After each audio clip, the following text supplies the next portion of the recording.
Why? Why is Arcane so good? What makes it a true masterpiece? Hey, hold on a second, I wondered the same thing. At first I didn't really understand why so many people were raving about it, but after digging deep and analyzing every detail, I think I uncovered the secret. And since I can't keep this to myself, I'm going to tell you why Arcane is such a special series, one that's almost impossible to replicate. We'll explore everything step by step, with and without spoilers, so grab a drink, some snacks, and let's dive together into the fascinating universe of the animated series Arcane.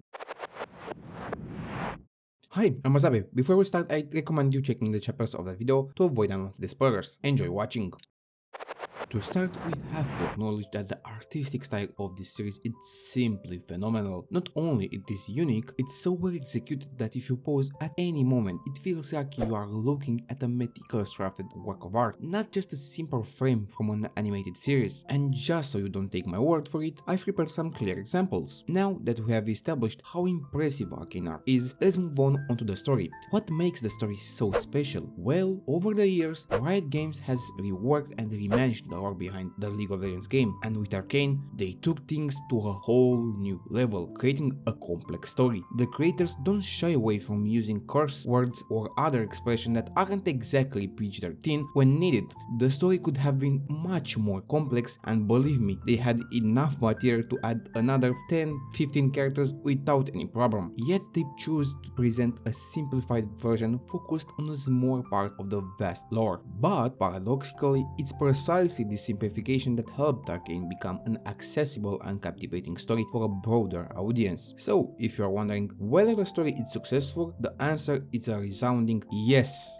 Simplified or not, Arcane remains an exceptional story. Now that we have discussed the story, another aspect you will quickly notice is the exceptional quality of the sound and how the music perfectly matches each moment in the series. There are even sequences where the artistic style changes to synchronize better with the music, amplifying the emotions the story wants to convey. And of course, I've prepared an example so you can see exactly what I'm talking about.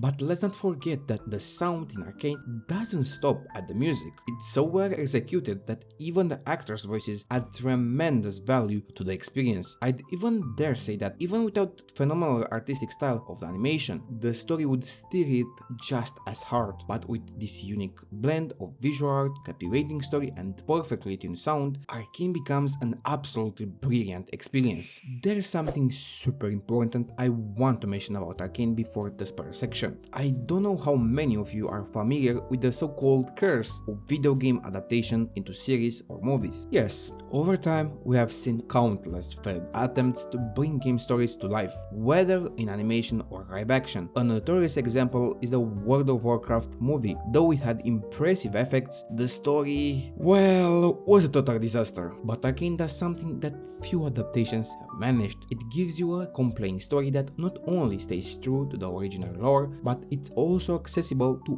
everyone. You don't need to be an expert in League of Legends to enjoy this series. Sure, if you're already familiar with the game world, you'll smile when you recognize the regions or characters, but even for those who have never touched a game made by Riot Games, the impact remains just as strong and enjoyable. In fact, Arcane's success brought a wave of new players to League of Legends after the first season ended, proving once again how well crafted the story is. Moreover, Arcane managed to break the curse that seemed to affect all failed adaptations from the gaming world. What do I mean by that? Well, after the directors saw the massive impact Arcane had, they started creating adaptations much truer to the games they were based on. The best examples? Sonic the Hedgehog, the Super Mario Bros. Movie, and others that follow the same recipe for success. And now let's dive straight into the juicy, spoiler-filled details of the story.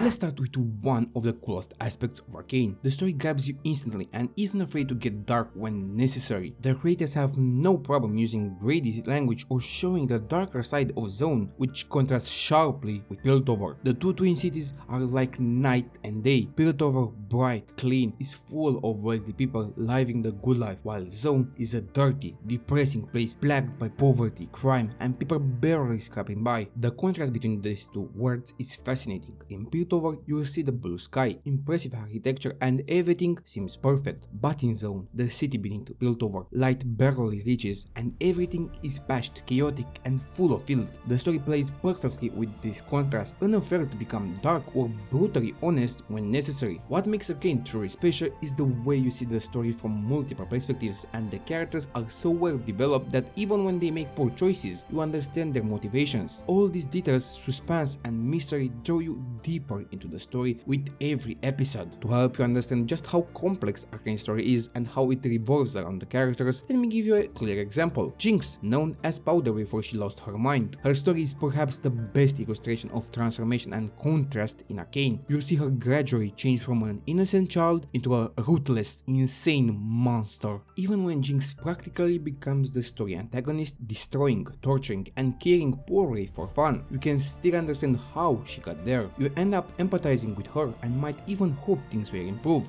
though the story makes it pretty clear that won't happen. The series gives you moments of hope that Powder might return, only to crush them without mercy. You can also notice how Powder's eyes slowly turn pink due to the drug, and her mental state gradually deteriorates until she reaches a point of no return. As the story progresses, she frequently has visions of her childhood friends who died, and these details makes her story increasingly captivating. Jinx knows the visions aren't real, but little by little she stops caring about the difference between fantasy and reality, which adds even more depth and intrigue to the story. Another compelling example of how Arcane develops its story and contrast in its universe is Vi, Jinx's adoptive sister. At first you see Vi filled with hatred for Piltover police, known as enforcers. She despises them and dreams of the day they disappear. But over the course of the series, things take an unexpected turn. You see her growing closer to Caitlyn, an enforcer and the daughter of one of Piltover Council members, the ruling authority of the city. The two even start helping each other, and Vi becomes increasingly involved on their side. The contrast is fascinating. Vi, who once hated enforcers with her entire being, end up allying with one of them. And if you think Jinx underwent a complete transformation, going from a loving child to a dangerous psychopath, Vi's journey is the opposite. She moves from a total hatred to a possible shift, maybe even becoming an enforcer in the future season. Let's also talk about how the twin cities in Arcane are governed and how they treat their residents. In Piltover, everything seems perfect on the surface. The council, made up of influential leaders, decides the city future through votes, and with Hexgate technology, which allows instant travel, trade has exploded. But beneath this shiny exterior, many problems are hidden. Corruption among enforcers and even within the council itself, and some readers view people merely as tools and resources for personal gain. On the other side, in Zaun, things look bad at first glance: crime, poverty, filth, drugs, and much more. But unlike Piltover, Zaun still has hope. A self-styled group called Firelights, led by Echo, an old friend of Vi and Jinx, is trying to make a difference. They want to become a kind of local police force to help people reclaim their lives and live normally. So even though Zaun appears mired in chaos, glimmers of hope emerge more and more often. The contrast between Piltover, where things only seem to be going well but are actually worsening, and Zaun, where people are still fighting for a better future, is one of the reasons Arcane's story is so special. Before moving on to the conclusion and final rating, let's briefly discuss the lore of Runeterra and why I say Arcane's story could have been even more complex. Piltover and Zaun, where the action takes place, are just a small part of a much larger world. Runeterra, the planet where the story unfolds, is filled with powerful nations, each with its own conflicts and stories. For example, there's Noxus, an empire constantly bettering other nations, like Ionia, a magical place where people are connected to nature and magical beings, where even the houses are alive. Or Demacia, which seems like a bastion of good but hides enormous intolerance and racism toward magic, being a place where practitioners are hunted. Then we have Freljord, a frozen region full of tribes led by strong leaders like the Iceborn, who can control ice and wield weapons made of true ice, an ice that, if touched by anyone who is not an iceborne, tries to freeze them to death. It's also extremely strong and resilient material for weapons, and let's not forget they are resistant to extreme temperatures. Freljord might seem weak due to the harsh conditions, but these tribes hide impressive strength. Let's not forget Shurima, a desert nation led by demigods with magical technology that can transform people into ascendant beings with divine powers. Here we have Azir, the Emperor of Shurima, Nasus and Renekton, who are caught in a strong conflict due to Renekton's madness. And the list could go on. There are plenty of characters like Ezreal, who had passed to Piltover and Zaun multiple times, and the story could have been even more complex if it had included all these lore details. But even so, simplifying the story doesn't make it any less captivating. On the contrary, it makes it everything accessible to newcomers to the League of Legends universe and perfectly introduces you to the fascinating contrast between Piltover and Zaun. I hope I've made my thoughts on Arcane pretty clear, and if you haven't watched it yet, I hope I made you curious enough to give it a try. For me, it's a solid 10 out of 10. The story is absolutely wild, an emotional roller coaster that keeps you on the edge of your seat. The contrast between the cheerful start and the rather dark end of the first season, the evolution of the characters, and the twin cities Piltover and Zaun, all of these elements make Arcane something special. Add to that the unique art style, top-notch animation, and excellent voice acting, and you have a story you simply can't put down. Season 1 is hard to replicate and keeps you hooked from start to finish. So if you have thoughts or want to discuss more, leave them in the comments. And if you like this type of videos, YouTube thinks this will be on your liking, so give it a try. I've been Azabe, I wish you happy watching. Bye! What did I break now? I hope wasn't another mic.